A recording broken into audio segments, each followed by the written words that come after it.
A 24-year-old Illinois woman was arrested trying to enter Hawaii with a fake COVID vaccination card that read Moderna instead of Moderna. She's expected to be held in a county jail overnight. Scientists with the American Institute of Physics say males who speak less clearly or mumble tend to be more attractive to the opposite sex because women see it as a sign of masculinity. Well,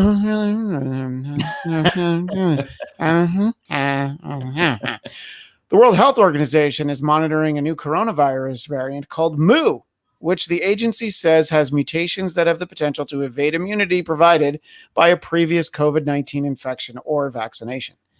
You know, I wish I had as good of a PR team as COVID. Every variant seems to get cuter and a little bit more cuddly. How are we supposed to be as scared when we hear something's called Mu? You know, my grandpa's got Mu. Aww. And finally, Music Festival Bonnaroo has been canceled due to Hurricane Ida.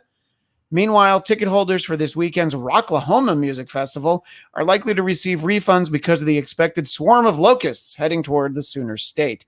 Welcome to Biden Time. It is indeed Biden Time. I'm Christian Blatt. As always, the one, the only Mr. Scott Moore.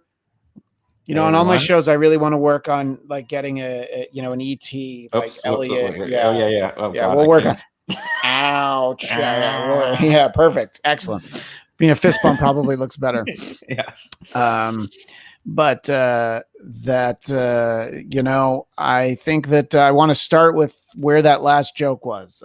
So we've got all the terrible flooding in the Gulf Coast. You know, parts of New Orleans might be without power for 3 weeks. And anybody who's been to New Orleans this time of year realizes how unbearable that could be if you could get around. And all the shelves at supermarkets were stocked just because of how hot it is. So obviously that's the storm passed, but it seems like it's going to be a big problem there. So we've got the flooding, we've got fires in California and Nevada getting close enough to Tahoe that people have had to evacuate. We have been, we have all these plagues. We have pestilence has been going on for about 2 years now. And I used it as a joke, but it's in the title of this episode. Scott, the swarm of locusts, that's got to be coming, somewhere any day now, basically, right? I mean, that's the one that we're missing. So exactly. I feel like that's where we're going. Yeah, I mean, there were a lot of things that were going around, earlier this weekend before Hurricane Ida made landfall, and just talking about the fires in the West and what was happening, in the Gulf Coast with the hurricane. And today marks the beginning of meteorological fall. It's a little bit different than the seasons exactly. They just block it off by months. So I'm sure the next couple of days we'll get information back that this will likely be again the hottest meteorological summer on record. So we'll see what happens with that. But I mean, we've seen records being broken. July was already the hottest on the planet. So it doesn't bode well. We can see the effects that climate change is having is real. Hurricane Ida strengthened so incredibly rapidly, and it used to be something that just happened very occasionally in the Atlantic, and now we're seeing it happen multiple times a season. Last year, Hurricane Laura was the strongest storm to make landfall in Louisiana since the 1800s, and now a year later, almost to the date from Laura, we had a storm that had the same wind intensity but actually had a lower pressure within a year. So we're seeing these things are accelerating. We're seeing storms become stronger and bigger and intensifying much faster, also much closer to land. Ida, again, was another hurricane just like last season that was strengthening right up to landfall. We're seeing the fire season that used to start around this time of year in California and in the West. It used to be closer to the fall when we get the Santa Ana winds and the Diablo winds. And now we're seeing fire season happen all year round. And, this drought is so intense that we've already burned more acreage this year so far than we did all of last year. And last year was the previous record. So we are definitely seeing things change at a rapid clip right now, and it's not in a good way. So it's becoming a reality here, and it's going to continue, which is, sort of the scary thing is what are we going to expect as we get into the fall and we get into the true fire season out here and out in the West. And when we get into the peak of hurricane season over the next couple of weeks, Are we going to expect to see more intense storms and other, destructive weather events that are tied to the climate change? So it's kind of a scary time to see where we're at right now. Yeah, I think that it's a road that we go down so often. It's you if you would like to take the time to argue about what may or may not have caused climate change, that's fine. But you're seeing this extreme weather. I mean, and it's almost a decade now since Sandy hit New York, and Hmm. those conditions exist pretty much only because of these atmospheric changes. And it's more of like, well, what can we do? And in a lot of ways, unfortunately, there's not much it can do. I mean, I think as bad as the situation in the Gulf Coast and in Louisiana is, at least in New Orleans, the impression is that the levees held because, as people will remember, the problem with Katrina was, of course, the hurricane, but then the levees breaking after the fact was really what Well, did that in. exactly. That's what did the damage. Exactly. Yeah. Yeah.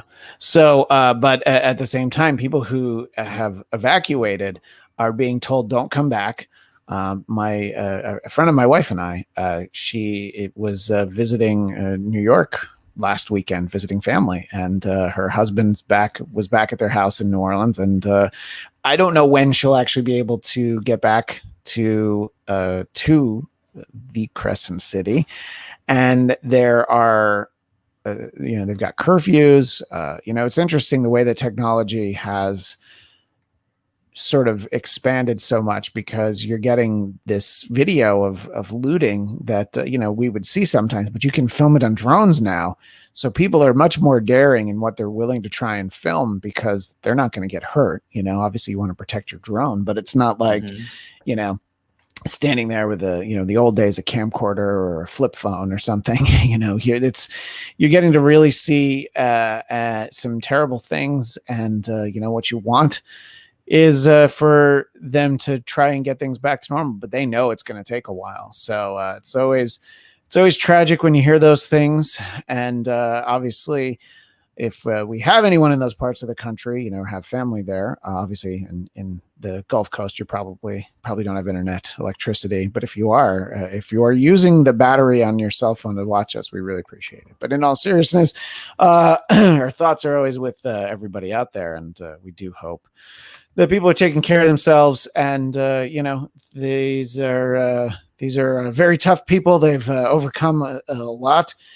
So you know that they'll be able to persevere, but there's only so much you can't do when your power grid is basically disabled, and your infrastructure needs time to get back together. So we will see more about that in the very near future, but as of right now, that seems to be the latest. The big news this morning, in particular, is the fact that by the inaction of our Supreme Court, the federal Supreme Court, not the state Supreme Court, there is a law that is currently in effect in Texas that essentially bans abortion after 6 weeks, making no allowances for rape or incest. And I think that this is the sort of a thing where you combine it with the fact that I believe it was just yesterday that the voting rights bill was starting to, has actually been passed.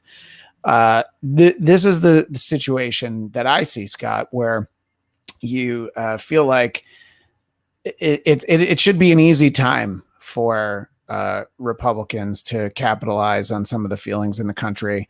But much as people will say that, when you try to go too far to things on the left, like the Green New Deal and some things that more seem like socialism, when you try to go too far in one direction, that's when you kind of wake up the people in the middle.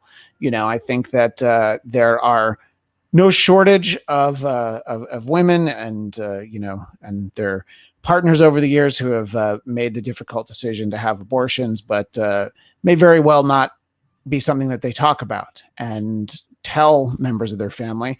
And when they hear this news, I think you really run the risk of engaging people, in a way that they might not have been as worked up over the voting rights bill. Because if somebody, lives in a community where they feel like, well, it's very easy for me to vote, I don't understand what the problem is.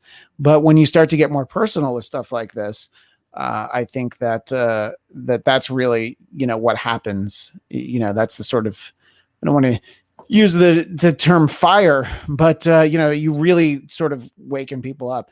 So Scott, what do you think about this, and what does the Supreme Court need to actually do to at least have a stay on this bill being legal?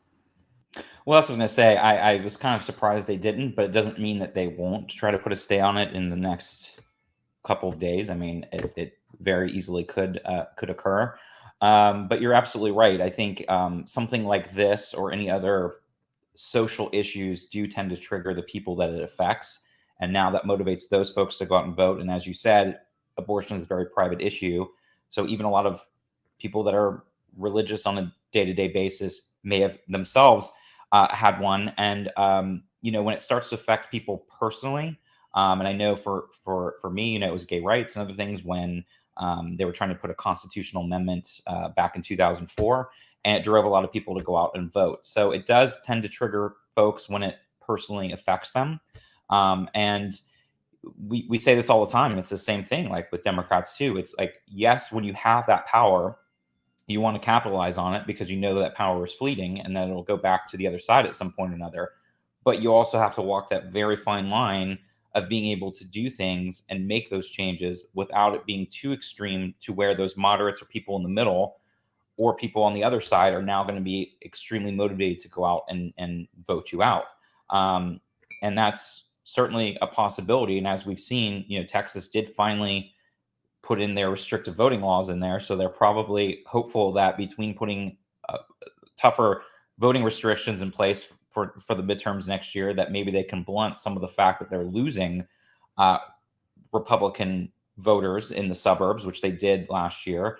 And also the fact that they're getting a lot of new transplants from other states, and the state itself, younger voters tend to be more Democratic that are turning, 18. And so the state is becoming more purple over time. And so they're trying to blunt that with these voting restrictions. So their hope is that they can still blunt that for the midterms at least, and maybe even 2024, even with people that are motivated to go out and vote next year.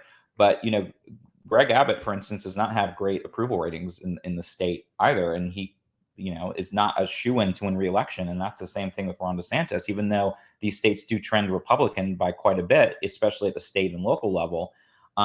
It's not what it used to be. And so both of these states technically don't have shoo-ins for governors for their reelection. So it will be interesting to see, but you're absolutely right. That tends to motivate people, and you have to be cognizant of that as the party in power, knowing that you could get people motivated and angry enough to, especially when it affects them personally, to make sure they go out and vote no matter what. So. Yeah, in terms of Greg Abbott, I believe that the only positive news he's received recently is his positive COVID-19 test. So I think that, there is the point that, when you're in power, you try and make changes. But if you reach a little bit too far, that brief time in power can become even more brief. And it is interesting to sort of see the, just the general feelings about Abbott and DeSantis. I think you have the ride or die, unfortunately, literally the ride or die people who will stand by them and their policies. But I think that, you're, in general, you run the risk of forgetting the moderates, even in places like Texas and Florida in this day and age. In terms of voting rights and voting laws, I think it was interesting that Senator Ron Johnson in Wisconsin was speaking. I believe it was a hidden video from a left-leaning activist who was just having a conversation, posing as a conservative. And look, everybody does this. There's that Project Veritas out there that guy James O'Keefe has been posting videos for years and getting all sorts of attention. So, I think anybody who is a public figure should assume that every conversation you ever have is on the record because of how easy it is to be recorded now. But Ron Johnson made the simple point that, even in Wisconsin, the election last year in 2020, that that the real problem was that President Trump did not appeal to voters as much as he did in 2016. And they make the point that we talked about many times on this show, and a lot of people have talked about, that elsewhere on the ballot, plenty of votes for Republicans, but not for Donald Trump. And of course, that's not the narrative that Ron Johnson usually sells. Mm-hmm. So he definitely tried to backpedal. It's like, it's all stuff I said before, but it's not really stuff you said before, and certainly not something that he would like out there. In terms of information that people don't want out there, this January 6th commission is working with some tech companies who seem to be willing to turn over communications from January 6th from members of the House. And boy, Marjorie Taylor Greene and Kevin McCarthy were really quick to warn those companies about the damage that will be done to them. And I might be reading into the situation, Scott, but something tells me they got some texts and some messages that maybe they don't want people to see from that day. Is that fair? Is that a huge conclusion for me to jump to? No, of course, absolutely. I mean, that's again what it all comes down to. Is and this is the same thing with Ron Johnson. Like, we all know, and the Republicans that are in power know that Donald Trump lost.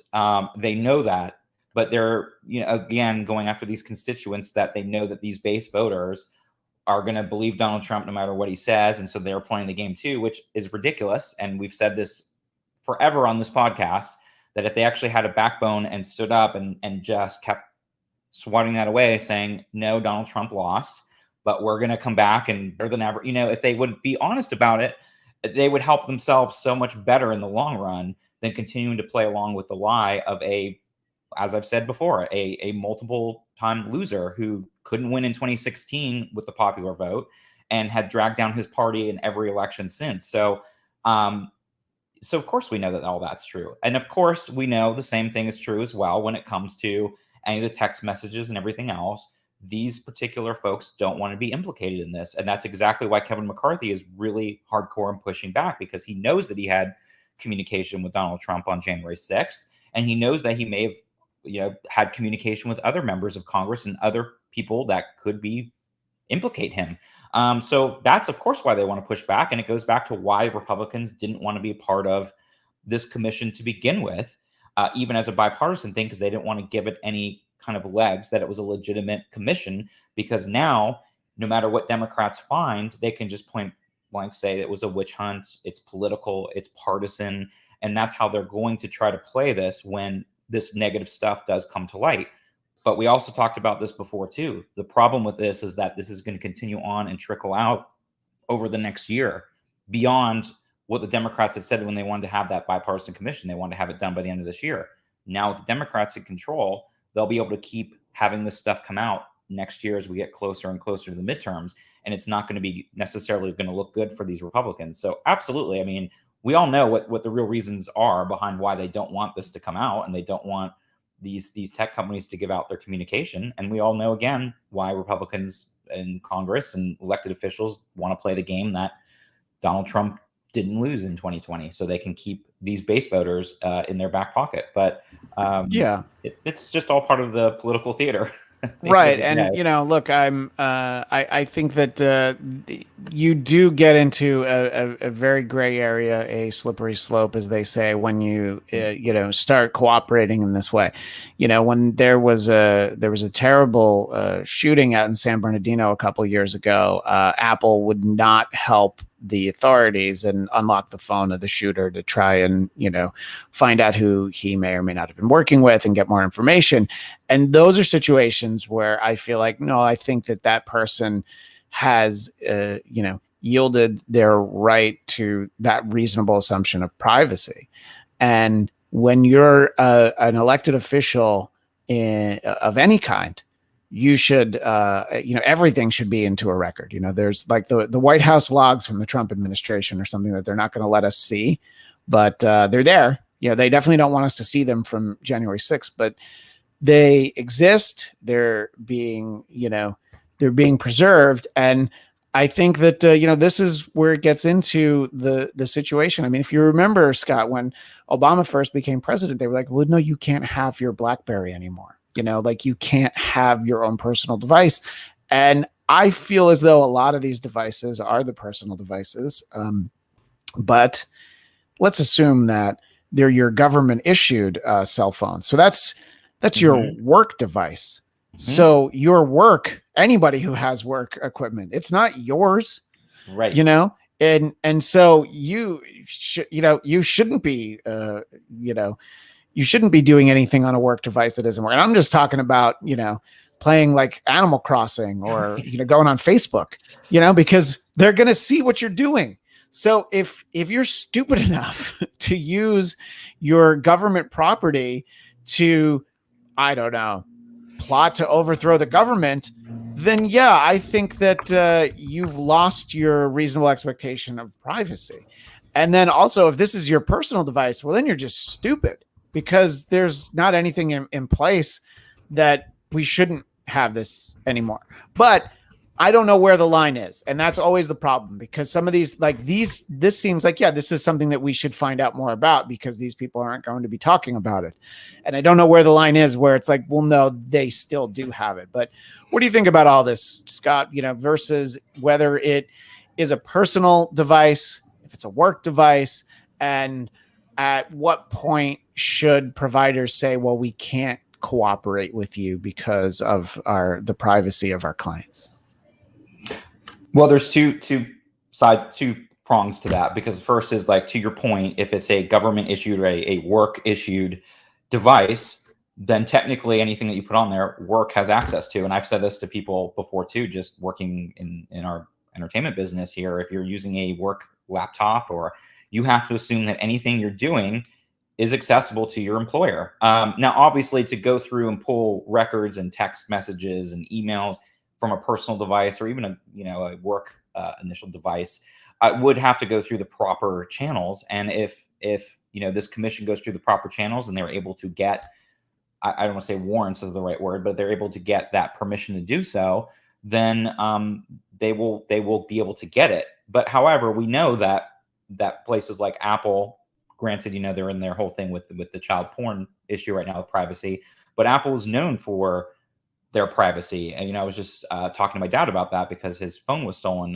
when he was traveling overseas, and he was worried about, someone getting in there. And I said, well, they make it very difficult to unlock their phones for a reason. They are known for trying to protect the privacy of their customers. So I don't believe that these big tech companies are going to necessarily roll over and just give out this information because of those privacy concerns and privacy laws. And that is something that is an important thing. And I would say, if the tables were turned, I would believe the same thing. If it was Republicans doing this, which I'm sure Republicans will love to do the same thing and if they get power back after midterms or later on, to go back and see what happened with the pullout in Afghanistan. And they'll, so we know that they would probably try to pull records as well if that happens. So it is a concern as far as privacy, because then you start going down that slippery slope of, okay, now are you starting to do it for political,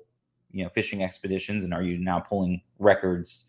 But I do believe that it's a challenging thing. It's not something that's easy to be done.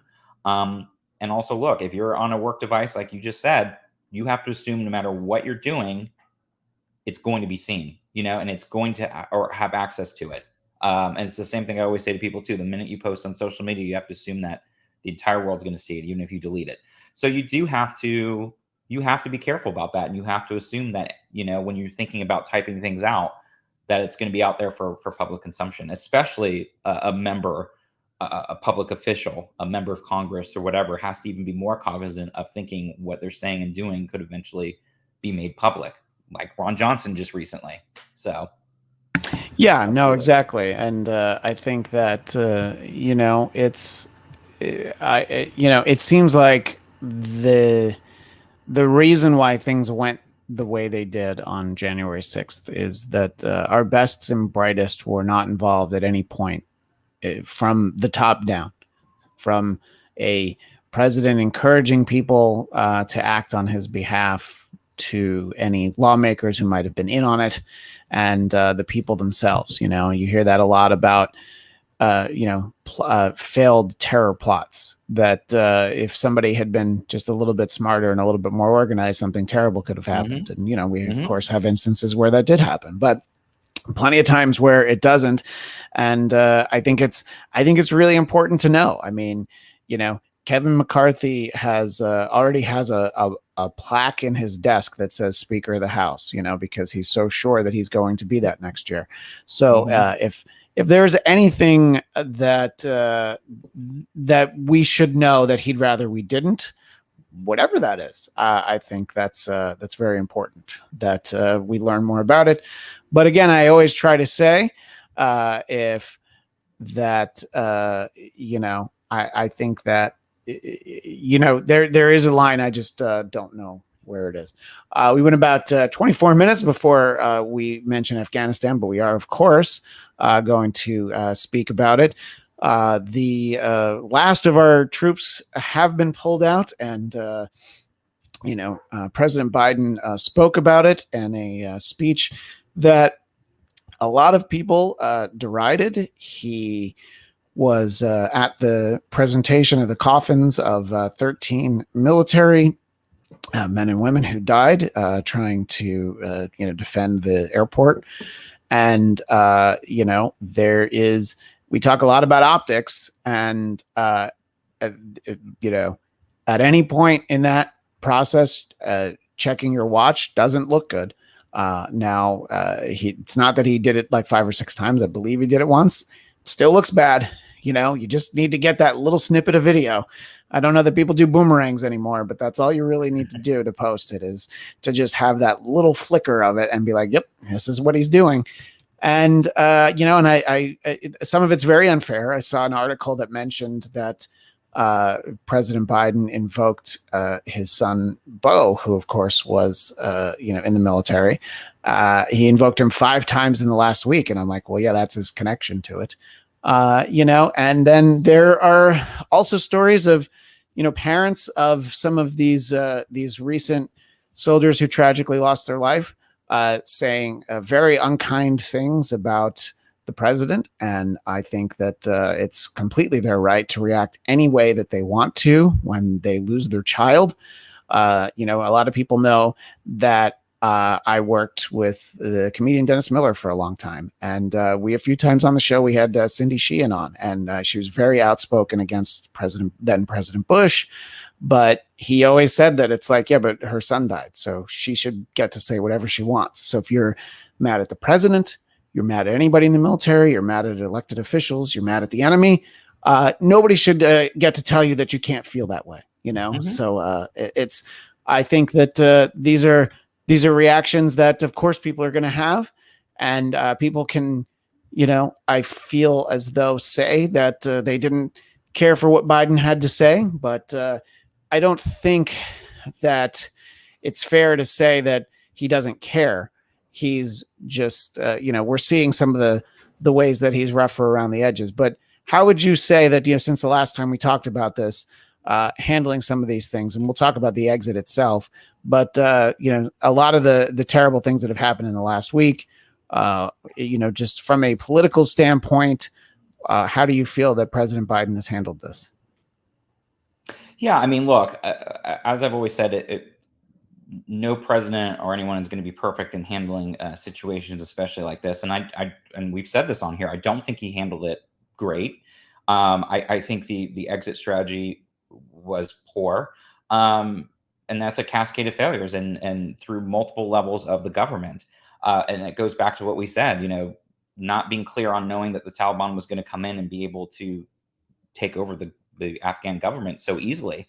And everything that he did, like even their pullout was so on the dot, midnight local time, August 31st, they're out the door. And, there's been some rumors that there's still some Americans left behind, which of course is going to happen regardless if you were there another few months or whatever, being able to get everybody out. But, that starts to look bad. It's like, okay, we're walking away right on the dot at midnight. Was there no reason why we couldn't make sure that we maybe got the last few folks out that might have been interested in coming out? Again, you're not going to win in a situation like this, because like we've said, you could have stayed for another several months and the violence ratchets up, and now you're sending more troops back in to deal with that. And now we're not getting any closer to getting out. So to Biden, he's stuck by this. I've said I was going to get us out of here. We were handed this by the previous administration. We could have made some changes. Our government should have had better information. That's on me. But we're still going to move forward with this because, I said we're going to get us out. It's been 20 years. And to his point, he does have a personal connection when his son was there several years ago. And, he was vice president for 8 years during this time when the initial surge that Obama had done after Osama bin Laden was killed, did the initial surge back in 2014. So he's intimately aware of the dynamics that are going on there. And we've talked about it. It was an unwinnable war. So it's either, do we do an exit strategy now? Or are we going to do it in 6 months from now? Are we going to do it 6 years from now? Like, how much more are we going to continue to invest in something that's going to end up being a failing strategy? And so he's taking the lumps now, figuring if he pulls out, yes, it's going to affect him politically. And it has definitely hurt him. But he feels in the longer run, and again, the polls support this, and not to politicize what happened, because it was an absolute tragedy last week. And we know the majority of the folks the military that unfortunately passed away were from Camp Pendleton out here in California. And so we've seen a lot of that in the local news with, like you said, a lot of very upset parents, which they do have their right to be. And they should be able to express their disdain with the government officials. That's what is great about this country, is that we can do that. But he's decided that politically in the longer run, it's going to be better for him to continue to pull out of there. What's going to be the telling thing is, can we keep ourselves and our allies safe going forward with what's left behind in Afghanistan? Is it going to create new strains of, ISIS-K? Like what kind of things are going to be left behind in that terrorist world that could eventually be a threat to us? And we saw that back in the 90s when we ignored to our own detriment the things that were happening over there, which led to the planning and plotting of September 11th. So that's going to be the next stage. Are we legitimately going to be able to keep Americans safe? And will this pullout then be worth it in the long run? Because that's going to be the key to his legacy as well as we move forward. But yeah. Yeah, and I do believe that there's no shortage of people that you can find who are being that are being critical of President Biden. But what I wanted to share was someone very surprising, and it's someone who certainly knows how to get attention for herself. But I thought it was worth at least spending a quick moment on the fact that unlikeliest of defenders of President Biden's move is none other than Ann Coulter, who highlights the fact that President Trump repeatedly demanded that we bring our soldiers home, but only President Biden had the balls to do it. And, in true Ann Coulter fashion, she has taken the time to highlight a few of then President Trump's comments back when he used to be able to be on Twitter. I'm not going to read all of them, but it's the gist of it is this first one: we should leave Afghanistan immediately. No more wasted lives. If we have to go back in, we go in hard and quick, rebuild the U.S. first. And I will point out, though, that tweet is from 2013 when he was not president. But you can see a whole bunch of them right there, and very easily found because when Ann Coulter doesn't like someone, she will take the time to make sure you understand why. But I think that this policy and look, you can say what you want about how differently it could have gone with a different president, not even specifically Trump, just someone else who was running or someone else who has been president, if this was Obama or George W. Bush, but you don't really know how it would have gone. And to Scott's point, this was something that was already in the works. And, I'm not quite sure that obviously you can't theorize what would happen. And as we've talked about, it was going to be bad whenever it happened. But of course, one life lost is too many. And, 13 of our uniformed soldiers is terrible. And it's, look, people always find an opportunity to turn everything into politics. But, as questionable as you might find the leadership during this time, this in and of itself is not really grounds for just how often the 25th Amendment and impeachment have been thrown around in the last week. So. I mean, absolutely. I mean, look, I think this was also part of the issue too. It is kind of sad because I think if the roles were reversed, I would be really upset with the debacle if it was Trump, because I'd say this is right up his alley of everything being chaotic and terrible. And I would be fascinated to see if there was a parallel universe to see how it would happen with Trump right now. But that said, it is a shame that it's all become through a politicized lens where, 20 years ago, Americans rallied behind. And I don't honestly know if, God forbid, there was another type of attack in the US, if Americans would rally behind in the same way anymore. Because to me, it was like when we couldn't all rally together to extinguish the coronavirus this past year and it became politicized. Now this has become incredibly politicized as well. Where you had Republicans last year supporting Donald Trump reaching out to the Taliban and leaving Afghanistan. And now that the roles are reversed, all of a sudden now Biden is the legitimate president, where before he wasn't. But now, surprise, surprise, we don't like something, he's now a legitimate president. But now they are criticizing the very same things that they were supportive last year. And that's where it's very frustrating where, we couldn't all get behind the same page here and say how terrible it was and together say this was horrible with, the military loss of life. But again, the majority of Americans want us out of Afghanistan.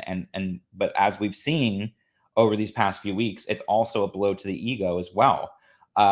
For this country, when we see something a la Vietnam, where we're evacuating out of a country after 20 years where we've had a mission, and now, we're basically leaving it behind more or less to where it was potentially 20 years ago. And that's very hard for a lot of Americans to swallow.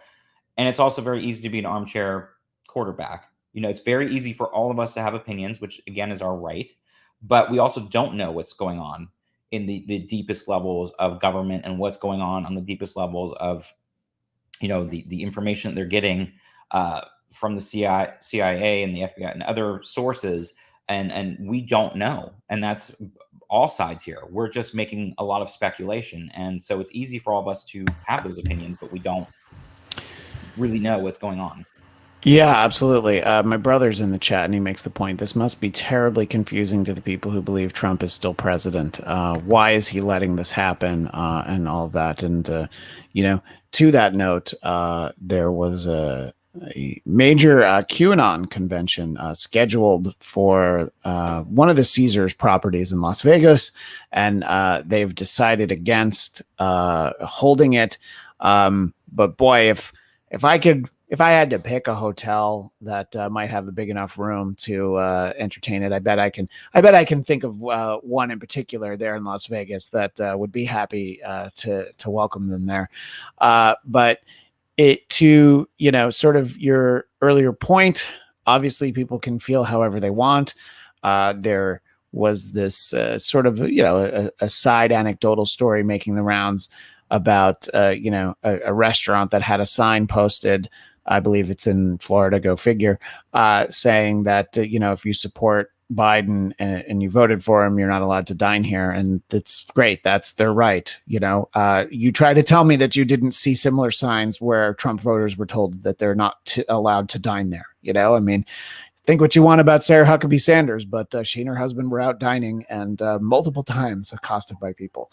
So, look, if you don't like one guy or a woman or a person of any elected stripe, you're allowed to say so. And if you own a business and you want to run it the way you want to, then that I never understand. Like, that was just like, I saw that and I'm like, oh yeah, so this is the one of these that I've seen. But I think just in my neighborhood, there were places that said, if you're a Trump voter, you're not allowed to eat here, So, and it's strong feelings all around. And, and I think that all we can really do is kind of comment on what we see that's out there, and what we think about it as we go through. In terms of we only have a couple minutes, but in terms of other things that I wanted to talk about, I was actually trying to find the story while we're talking, but I think that the latest polling shows that the overall number of Americans who actively now say, I will not get the vaccine, is down to 14%, because I think, as we're seeing, that number was much higher, especially a year ago before anybody had gotten it. But, as it's become a reality and you see more and more people getting sick, and you have high profile vaccinated people. 2 of the 4 members of KISS are both vaccinated, and they've both tested positive and gotten sick. And, for that band to cancel touring, to basically to potentially have to give money back to people who have spent money on them, they don't want to have to do that. So, look, there's a lot out there that I think people are starting to see. And then also a number of people are saying that, that if their job mandates it, then they're definitely going to get it, because you're not going to, plenty of people can make a big show of quitting their job if they don't want to get a vaccine. But the reality is most people are like, well, I don't want to get it. But if that's the way it is. And I've mentioned on the show before, I have a friend, and my brother knows him. He lives down in the Jersey Shore. The only reason he got vaccinated is because he wanted to still go to concerts. And ironically, many, many concert tours are being canceled now. But, there's still plenty to go to. And I thought that it was an interesting comment from someone that we talk about a lot on this show, but every once in a while, even a broken clock is right twice a day. Mitch McConnell pointing out that as a boy, he fought polio. Today, America's been polio-free for 40 years thanks to vaccinations. We'll beat COVID-19 with vaccines too. Protect yourself and your family. Get vaccinated. But boy, he sure doesn't have that much influence for the people who are anti-vax. And did you see that speech? It was either a week or 2 ago where Trump was speaking, and he's like, and don't forget about the vaccine. And then people started to boo. And he's like, we don't have to get it. It's your right. I mean, I have it. Somehow he's turned into the comic book guy from The Simpsons. You do not have to get the vaccine if you don't want it. It's kind of what it sounded more like. But that's what funny. Actually, yeah, I know exactly what you're talking about. And it's actually funny. I did a Simpsons reference this morning when someone said they had to choose a PA. And I was like, I choose you. And I sent a little. I do love that. So it's kind of funny that you brought up that Simpsons, because it was literally before the podcast. But again, and I've said this, they opened that Pandora's box about refusing to get the vaccines. And at the time I said, well, Trump would be the best person to go out on their side to encourage people to get vaccines, because not only did he get COVID almost a year ago now and had a lot of reaction to it, and we heard later that it was a lot more severe than we were told, but he got the vaccine. And so if anyone should be doing it, it should be him. But I did find it ironic that they booed him. But it's now like become such a thing. He's not used to being booed at his rallies. And just the how quickly he started dancing backwards like Ginger Rogers, and he's like, girl, you don't have to, it's fine. I took it, but you've got your rights, and and just the contempt of like, and I've always felt that President Biden should be willing to take the loss on this if it means, like I've said before, you call it your Trump shot or whatever, whatever it would take. If that's what it takes to get more people to do it, be like, give him all the credit. That's fine. Just pretend that it was all done by the time I came here. It's like, it's fine. I can just say I didn't have anything to do with it. As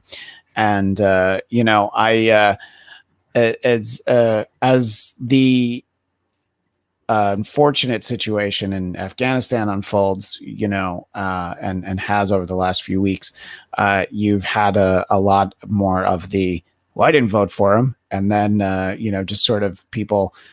There's like a silhouette, like sort of the bat signal, and it's a silhouette of Trump, and it's like, oh, don't we need him now? And I was very proud of myself, Scott. I did write a response, but then did not actually post to someone that we both know very well, someone that we used to see every week at AfterBuzz, but did not appear on air with us. And I think you know who I mean. and he's like, "How do you feel about that vote now?" And I, what I wrote but didn't post was just like, "Oh, I'll always sleep good at a vote that was a not Trump vote."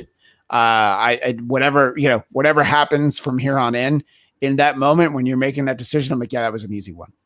That's no, I do not regret making that decision.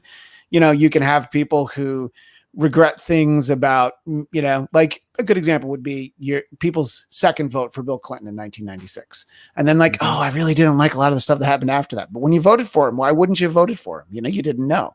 So, that's pretty, I think that's how people come down on, and look, there were a lot of people who were like, boy, I didn't like Trump, but I still felt pretty good about voting not Hillary, So, So in case he's watching, I still feel good about it. So I feel bad about plenty of things that have happened, but I would say every president I voted for, I've felt bad about things that have happened while they're president and things that I wished hadn't happened, So, but in any case, there's the final thought from my brother. Just announced that we're giving the leftover vaccines to illegal immigrants, and the anti-vaxxers will swarm to the pharmacies to make sure that they get the jab. It's we're gonna give them to undocumented workers and Afghan refugees. What? No, these are American vaccines. We need to get them quickly. I don't know, but the final point I wanted to make, Scott, is just the reality of it. When you hear that it's down to 14%, where honestly, I feel like the beginning of the summer, it was 35% of people were like, I am not getting those shots. I think now it's like, it's sort of like the walls are starting to close in and you're like, oh man, I can't spend another year inside my house, So do you feel that people eventually enough of these little bubbles have been burst and people are starting to realize that, oh, you know what? Maybe I shouldn't take horse dewormer after I get sick because it's making all these people sick. And maybe, I don't know, these shots that millions of people are taking and not getting sick from. Yes, you of course have exceptions. I have a friend who had a really bad reaction and it was very hard for her to use her hands after she got one of the shots, and her doctor said it's definitely related to it. So look, it happens. But the overwhelming majority is things have gone well. And then you have people who have died from taking too much horse dewormer, So I think that people are starting to be a little bit more pragmatic and, a little bit less dug in their beliefs. And honestly, I feel like a lot of these people are probably parents where they're just like, oh, all these kids are getting sick. Yeah, I can't mess around now. It's not just my personal liberty that's at stake. It's the health and safety of my kids. I mean, there's a couple sides to it, and we've talked about this before. It was not just people on the sidelines because of political reasons. It's like we said, they were feeling uncomfortable because they felt like the speed was too quickly. It was emergency authorization. And now that we saw Pfizer get approved for full use, that got some more people off the sidelines. Once Moderna gets the green light in a couple of weeks, that'll get even more people off the sideline. It'll be the people that are not doing this out of a political space that are the ones that are going to finally come back around. And you'll get some more political ones that will finally be like, okay, they're safe overall. I mean, nothing, again, is going to be 100% safe, but the alternative is it could be worse for you if you actually got COVID and had a terrible reaction to it, let alone if you got it and then passed it on to someone else who got it and, had a terrible reaction from it. So it's, and you're going to get a few more people that come off the sidelines, like you said, they're just like, I can't do anything that I want to do without being able to have. And as I've said, that's where you get true freedom from, is being able to have it and being able to go about your life and be able to travel and be able to go to concerts and, go to the gym and go to places that are going to be open to people that have their vaccine. And like anything else throughout the past, like we said with Mitch McConnell, he knows firsthand because of the polio vaccine. He knows, and that's why he's encouraged his constituents to get it as well, because he knows the alternative is far worse, and that the majority of this, you're going to have zero reaction to it besides a sore arm, and you're going to be fine and maybe feel a little fatigued. But the overall thing is you're going to see more people come off the sidelines as this continues to stretch on further.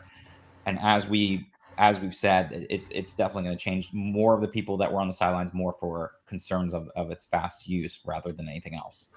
Yeah, look, inexplicably, millions of people have voted for Mitch McConnell in his career. So they are obviously used to the idea that the alternative could be worse. So the alternative here is getting sick. So perhaps there are some, look, he's got to have some sway with somebody. Otherwise, he wouldn't keep getting reelected. In any case, that is our time for this week. I appreciate everybody in the chat. Roz JD, I love you, but sometimes I can't follow what you're saying and I don't know how to weave you into the conversation. So you're never blocked. It's not that I don't want to be able to include you, but sometimes I'm just not a good enough host to know how to do it. But I appreciate you being there, and always a nice shout out to have my brother there. At the very beginning of the show, I was chatting with our friend Storage Yard Resident, asking if he had cast his recall ballot here in California, and if he had cast it for Larry Elder. And I love you so much, Storage Yard Resident, because you said, no, I can't vote for Larry Elder. He said that Donald Trump lost the election. So I stand. I love when people they have their beliefs and their standards.